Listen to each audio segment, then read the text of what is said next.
जी बेटा, exercise 3.3 question 6 second part. इसके 3 part हैं, तीनों सिमिलर हैं, उनमें से एक मैं अटैम्प्ट कर देता हूँ। ये आपने ज़ीरो नहीं प्रूव करना, ठीक है, ये ना इसको भी आप प्रूव करना शुरू कर दें। ये कंडीशन आपको गिवन है कि this determinant equal to zero, condition given है आपको। तो कहता है what will be the value of x, जिसके लिए ये रिजल्ट ट्रू हो, वो एक्स की वैल्यू आपने फाइंड आउट करनी है। तो वेरीफाई नहीं करना, you have to find the value of x. तो 1 - 1 2, x - 1 x + 1 -2 3 2 x equal to 0। Prove नहीं करना आपने, x की वैल्यू फाइंड आउट करनी है आपने by using this expression.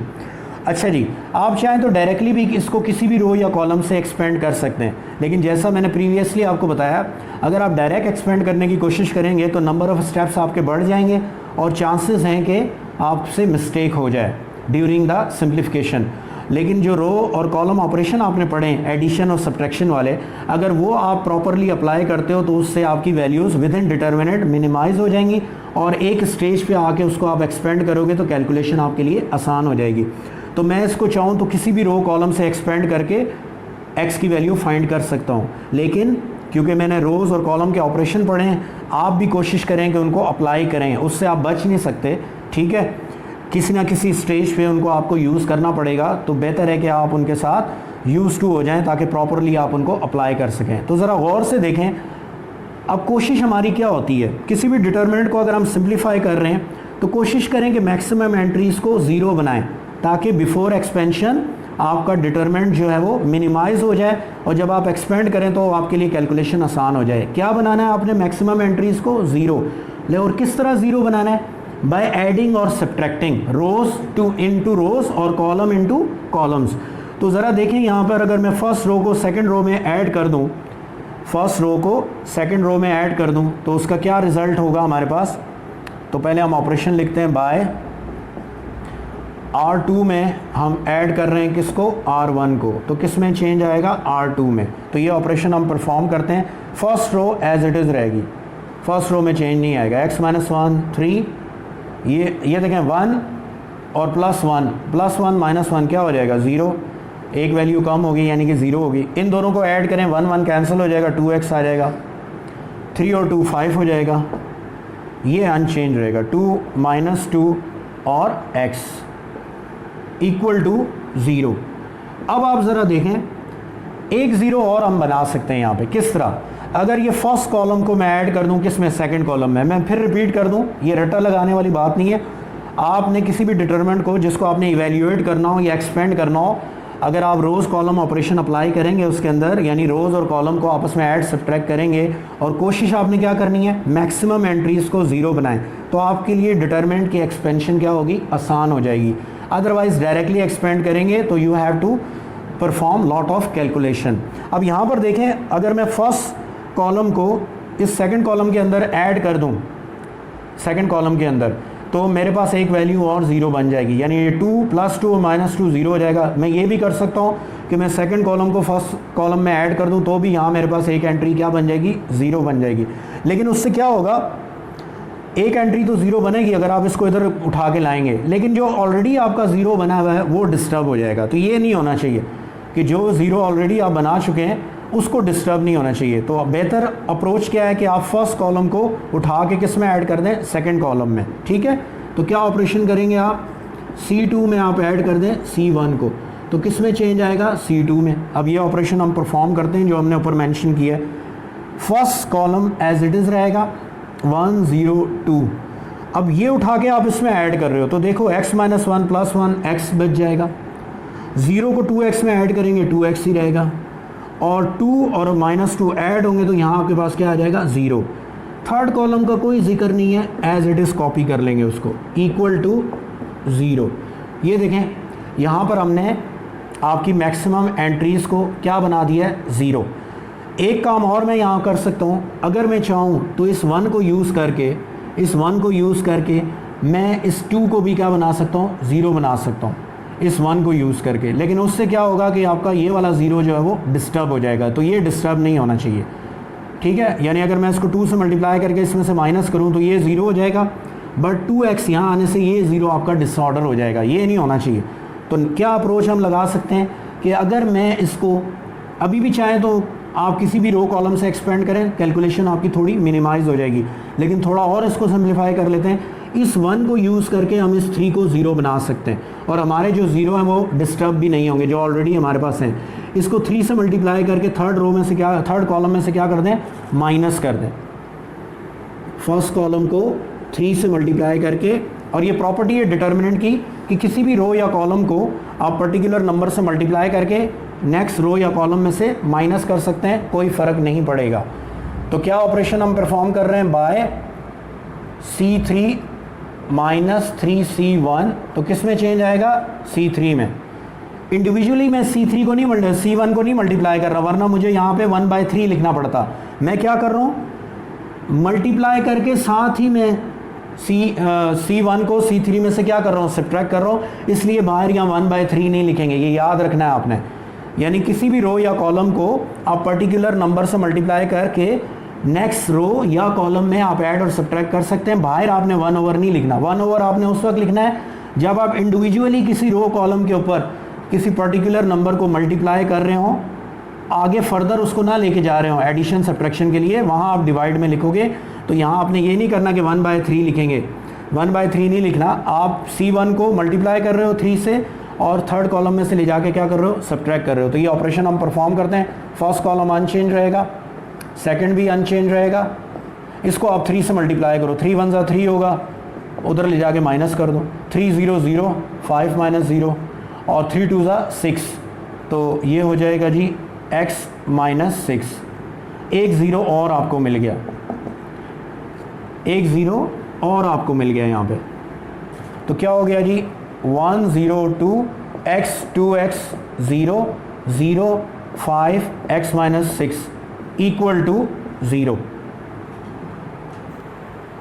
Ji student, ये ऑपरेशन परफॉर्म करने के बाद हमारे पास कितने 0 एंट्रीज आ रही हैं, 1 2 और 3। अब फाइनली हम इसको एक्सपेंड कर देते हैं। तो फर्स्ट रो से देखें, मैंने इसको एक्सपेंड कर दिया। फर्स्ट रो, फर्स्ट एंट्री 1 है, इस कॉलम को भी छोड़ देंगे, इस रो को भी। Then according to the formation यहाँ पे माइनस आएगा, because the position of x is first row second column, odd position बनती है, माइनस आएगा। x वाला कॉलम छोड़ देंगे और x वाली रो छोड़ देंगे, ये डिटरमिनेंट 2/2 का। अगर लास्ट एंट्री वैसे भी आपकी 0 है तो नंबर ऑफ एंट्री 0 बनाने से आपकी कैलकुलेशन मिनिमाइज हो जाएगी।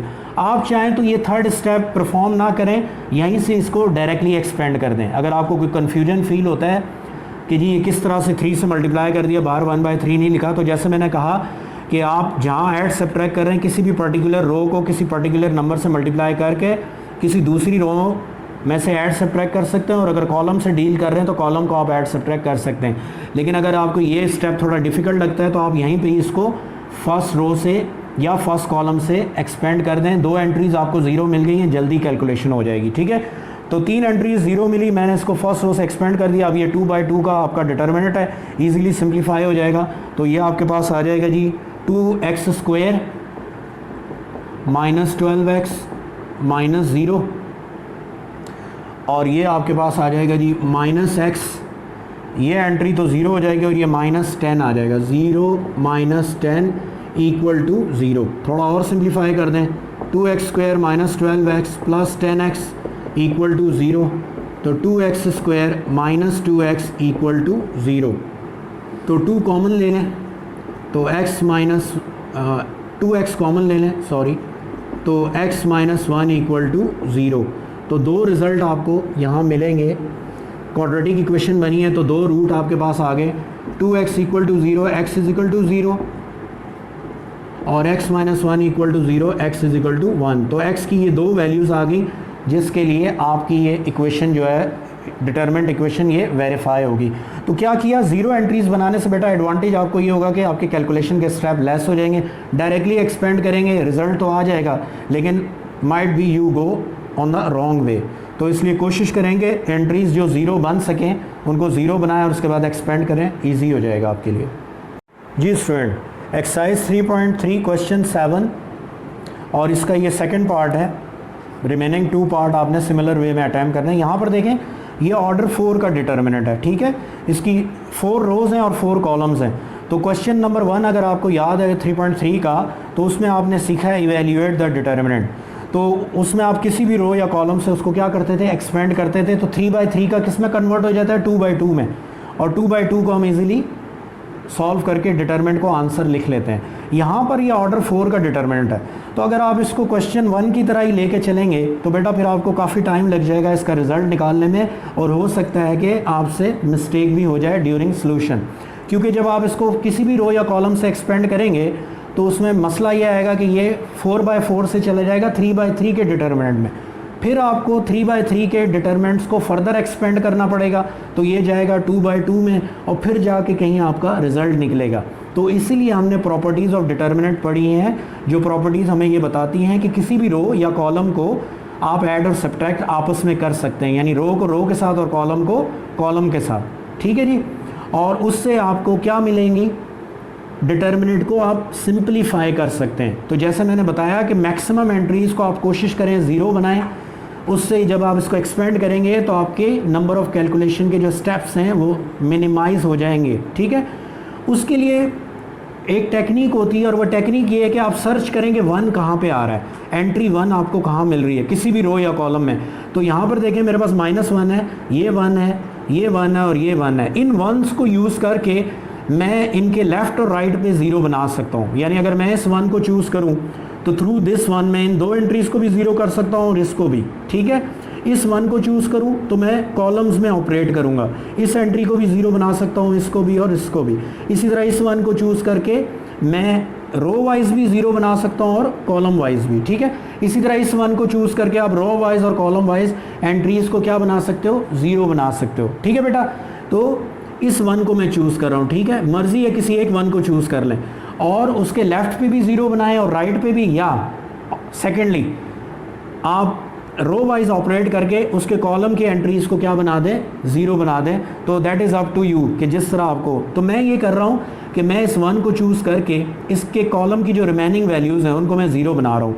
तो देखिए इस 1 को अगर सिंपल मैं इस 2 में से माइनस करूँ तो 0 नहीं बनेगा, उसके लिए मैं इसको 2 से मल्टीप्लाई करूँगा। इस 1 को मैं इसमें ऐड करूँगा, यानी ये 1 आपकी कौन सी रो में है, फर्स्ट रो में। तो सिंपल अगर इस 1 को इसमें ऐड या सब्ट्रैक्ट करते हैं 0 नहीं बनेगा, इसको आपको 2 से मल्टीप्लाई करना पड़ेगा for second row. Third row के लिए सिंपल ऐड कर दें, यहाँ 0 बन जाएगा, और फोर्थ रो के लिए इसको 2 से मल्टीप्लाई करके इसमें से क्या कर दें, सब्ट्रैक्ट कर दें। तो जो मैंने कहा है वो मैं ऑपरेशन परफॉर्म करूँगा।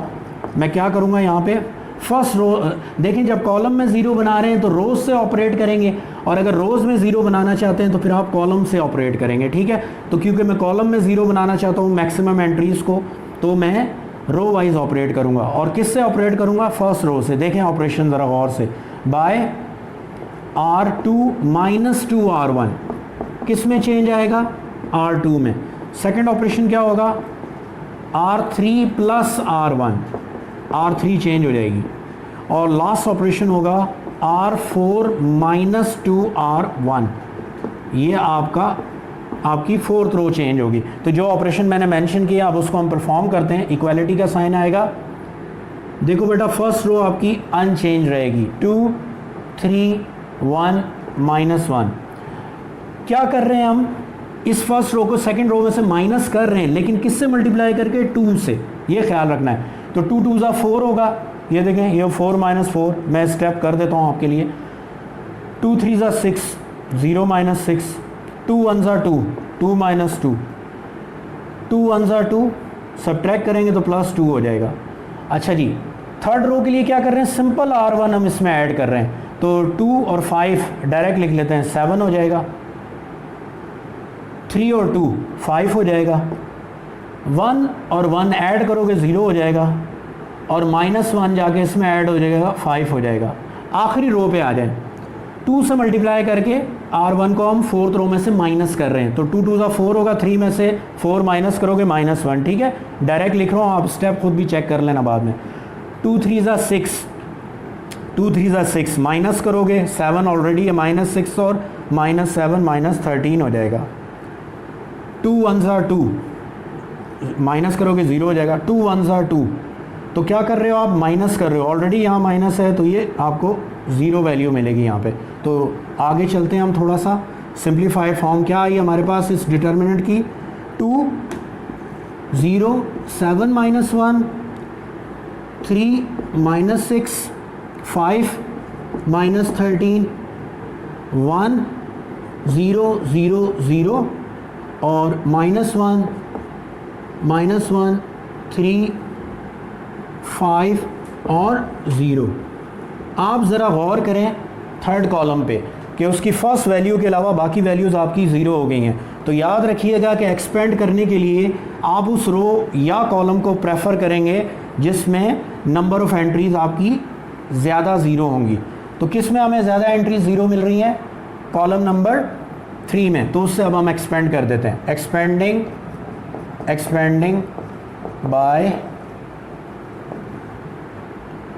C3 थर्ड कॉलम से। तो थर्ड कॉलम की फर्स्ट एंट्री 1 है, बाकी 0 है। आपको सिर्फ 1 से एक्सपेंड करना पड़ेगा। 1 की पोजीशन देख लें, फर्स्ट रो है, थर्ड कॉलम है, तो 3 + 1 4 होता है। इवन पोजीशन बन रही है इसकी अकॉर्डिंग टू इस position of row and position of column, तो इसके साथ प्लस का साइन आएगा, प्लस का साइन। जिस रो में 1 है वो भी छोड़ देंगे, जिस कॉलम में है वो भी छोड़ देंगे। तो क्या आएगा आपके पास? 0 7 -1 -6 5 -13 और 3 5 और 0। ये देखें, और रिमेनिंग एंट्रीज आपकी 0 हैं, उनके साथ को आपको एक्सपेंड करके लिखने की ज़रूरत नहीं है, वो 0 हो जाएंगी। तो ये देखें, जो आपने ये ऑपरेशन परफॉर्म किया था सिंप्लीफिकेशन का, उससे आपको क्या एडवांटेज हुआ कि आपकी एक कॉलम की मैक्सिमम एंट्री 0 हो गई। अगर आप डायरेक्टली एक्सपेंड करते तो आपके ऑर्डर 3 के कितने डिटर्मिनेंट बनते? 1 2 3 4 डिटर्मिनेंट बनते, और उनको फिर आप फर्दर एक्सपेंड करते फिर 2 by 2, तो it will be a time taking process. तो जब आपने row column operation addition subtraction apply किया तो उससे आपका डिटर्मिनेंट सिंप्लीफाई हो गया। बेसिक टेक्निक क्या बनानी है आपने? 1 वैल्यू ढूंढकर उसके रोज़ में 0 बनाने हैं, उस 1 को यूज़ करके, या उसके कॉलम में ज़ीरोज़ बनाने हैं, ठीक है? वो अकॉर्डिंगली आपने खुद देखना है। अब ज़रा इधर आ जाएं, ये अब आपका ऑर्डर 3 का डिटर्मिनेंट बन गया है।